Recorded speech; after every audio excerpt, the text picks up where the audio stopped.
ব্রাহ্মণবাড়িয়া শহরের কাউতলী মোড়ের সৌধ হিরণ্ময় থেকে শহীদ বুদ্ধিজীবী দিবস পালনের খবর জানিয়েছেন পূর্বাঞ্চলীয় ব্যুরো প্রধান পীযূষকান্তি আচার্য। মুক্তিযুদ্ধের তীর্থভূমি হিসেবে পরিচিত এই ব্রাহ্মণবাড়িয়া জেলার এই সীমান্ত এলাকায় অসংখ্য সম্মুখ যুদ্ধ হয়েছে এবং বিজয়ের ঠিক পূর্ব মুহূর্তে ব্রাহ্মণবাড়িয়া জেলার অসংখ্য বুদ্ধিজীবীকে কিন্তু নৃশংসভাবে হত্যা করেছে পাকিস্তানি হানাদার বাহিনী।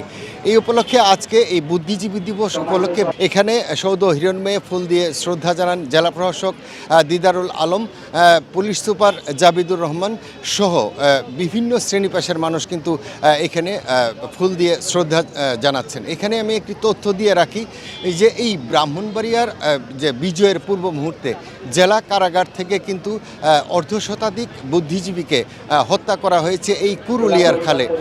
এই সৌধ হিরণ্ময়ের পাশে এই কুরুলিয়া খাল, এই কুরুলিয়ার খালে এনে ব্রাহ্মণবাড়িয়া সরকারি কলেজের প্রফেসর লুৎফুর রহমান সহ অর্ধশতাধিক মুক্তিযোদ্ধাকে এখানে নৃশংসভাবে হত্যা করেছে। ব্রাহ্মণবাড়িয়ার যে কারাগার থেকে প্রায় 500 এই মুক্তিযোদ্ধাকে কিন্তু পৈঠতলা গণকবরে নিয়ে কিন্তু এখানে হত্যা করা হয়েছে। তো এই ছিল আমার কাছে ব্রাহ্মণবাড়িয়া থেকে শহীদ বুদ্ধিজীবী দিবসের সর্বশেষ খবর।